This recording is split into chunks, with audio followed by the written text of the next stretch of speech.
Hello friends, आज मैं आपको बताऊंगी हरियाणा पीसीएचए एग्ज़ाम प्रिपरेशन में चैप्टर 18 क्रिमिनल प्रोसीजर कोड का जो सेक्शन 18 है उसमें सेक्शन 225 से लेके 237 सेक्शन तक है, यानी सेक्शन 225 से लेके सेक्शन 237 तक है। अब आज हम बात करते हैं सेक्शन 225। 225 सेक्शन कहता है trial to be conduct by public prosecutor. जब सेशन न्यायालय के समक्ष प्रत्येक जो विचारण है, जो ट्रायल है, वह प्रोसिक्यूशन की तरफ से उसका संचालन लोक अभियोजक द्वारा किया जाएगा, पब्लिक प्रोसिक्यूटर द्वारा किया जाएगा। ये कहता है 225 सेक्शन। 226 सेक्शन कहता है ओपनिंग केस फॉर प्रोसिक्यूशन। अभियोजन के मामले में कथन का आरंभ, यानी कि स्टार्टिंग कैसे की जाएगी जो प्रोसिक्यूशन है उसकी तरफ से।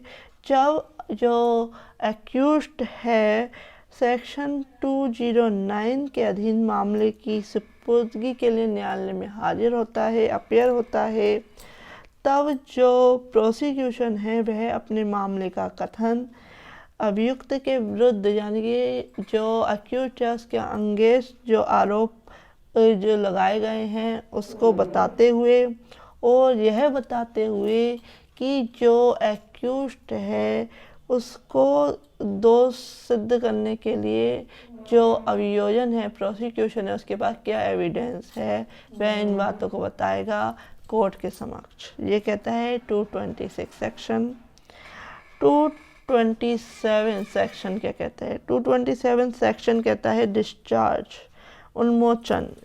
यदि मामले में if upon consider of the record of the case and the document submitted therewith, and after hearing the submission of the accused and the prosecution in this behalf, the judge considered that there is no sufficient ground for a proceeding against the accused, he shall discharge the accused and record his reason for so doing। यानी कि जो यदि जो court को है उसको लगता है सारे डॉक्यूमेंट्स को देखने के बाद, उसका विचार करने के बाद कि जो एक्यूज्ड है उसके खिलाफ कोई केस नहीं बनता, यानी कोई आरोप नहीं बनता, कोई चार्ज नहीं बनता, तो उस केस में वह उसको डिस्चार्ज कर देगा एक्यूज्ड को। ये कहता है सेक्शन 227। 228 सेक्शन क्या कहता है? वो कहता है फ्रेमिंग ऑफ चार्ज, आरोप विचलित करना। यानी कि जो पूर्व का जो सेक्शन है 227, अगर उसमें एक्यूज्ड को डिस्चार्ज नहीं किया गया है तो सेक्शन 228 कहता है कि आगे की कार्रवाइयाँ स्टार्ट होंगी, आगे का ट्रायल कोर्ट द्वारा किया जाएगा, और सेशन न्यायालय द्वारा जो आरोप लगाए गए हैं, यदि वह सेशन न्यायालय द्वारा उसका ट्रायल किया जाना है तो उस केस में जो सेशन न्यायालय है, सेशन कोर्ट है, वह आरोप लगाएगा, फ्रेम करेगा उस केस में। और यदि किसी अदर कोर्ट द्वारा जो ट्रायल करना है, जैसे कि चीफ जुडिशल मजिस्ट्रेट के द्वारा या किसी अदर कोर्ट के द्वारा, तो उस केस में वह ट्रांसफ़र कर दिया जाएगा उस कोर्ट को। नेक्स्ट जो बी सब सेक्शन है उसका, वो कहता है कि यदि न्यायालय द्वारा विचारणीय है, ट्रायल किया जाना है केस का, वह अभियुक्त के विरुद्ध आरोप जो लगे हैं लिखित रूप में उसका लिखेगा, फ्रेम करेगा। और यदि जो न्यायाधीश है वो आरोप विचित करता है, वहाँ वह आरोप अभियुक्त को पढ़कर सुनाएगा। अगर आरोप लगाए गए हैं, फ्रेम किए गए हैं, तो वह एक्यूज्ड को पढ़कर सुनाया जाएगा। और एक्यूज्ड को अगर एक्यूज उसको एक्सेप्ट करता है तो ठीक, नहीं तो वह उस जो भी ट्रायल किया गया है उसको लिखेगा, लिखबद्ध करेगा। नेक्स्ट जो आता है 229 सेक्शन, जो कहता है conviction on plea of guilty. दोषी होने का अभिवचन यदि एक्यूज्ड द्वारा किया जाता है कि वह अपने को गिल्टी महसूस करता है, अपने को दोषी ठहराता है, तो उस केस में जो न्यायाधीश है वह उस जो गिल्टी का जो डॉक्यूमेंट्स हैं उनको लेखबद्ध करेगा और अपने उस आधार का कथन उसे सही के अनुसार दोष सिद्ध कर सकता है। यानी कि जो कोर्ट है वह उसको दोष सिद्ध कर देगा, कन्विक्ट कर देगा उस केस में, यदि जो एक्यूज्ड है वो अपने आप को गिल्टी एक्सेप्ट कर लेता है, दोषी स्वीकार कर लेता है। ये कहता है सेक्शन 229। सेक्शन 230 क्या कहता है? सेक्शन 230 कहता है डेट फॉर प्रोसिक्यूशन एविडेंस।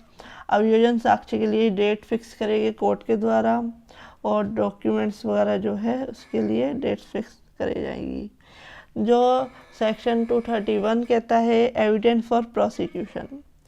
अभियोजन के लिए साक्ष्य यानी कि जो डेट फिक्स कर दी गई है उसके बाद जो प्रोसिक्यूशन है, अभियोजन यानी कि जिसने आरोप लगाए हैं एक्यूज्ड पर, वह अपने साक्ष्य को पेश करेगा कोर्ट में और उसकी क्रॉस एग्जामिनेशन की जाएगी जो अदर पार्टी है उसके द्वारा।